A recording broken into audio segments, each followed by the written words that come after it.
பாகிஸ்தானும் சீனாவும் ராணுவ ஒத்துழைப்பை வலுப்படுத்த கூட்டு பயங்கரவாத எதிர்ப்பு பயிற்சியை நடத்தின.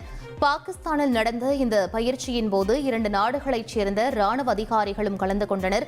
இரு நாட்டின் ஆயுதப்படைகளும் இணைந்து பணியாற்றுவதற்கான உறுதிப்பாட்டை எடுத்துரைக்க இந்த பயிற்சி முக்கியம் எனவும் அதிகாரிகள் கூறினர்.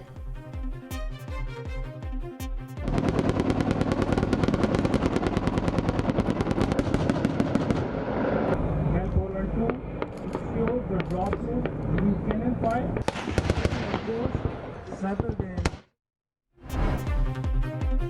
யுக்ரைனில் உள்ள சுமி பிராந்திய கிராமத்தில் ரஷ்யா நடத்திய வான்வழி தாக்குதலில் 2 பேர் கொல்லப்பட்டனர்.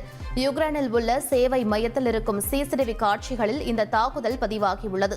அங்குள்ள மீட்பு பணியாளர்கள் உயிரிழந்த உடலை மீட்டு மருத்துவமனை பகுதிக்கு கொண்டு சென்றனர். இதேபோல் சுமி பிராந்தியத்தில் உள்ள செயற்கைக்கோள் படங்களில் மேலும் பல கட்டடங்கள் மற்றும் பொது இடங்களில் வான்வழி தாக்குதல் நடத்தப்பட்ட வீடியோ வெளியாகியுள்ளது.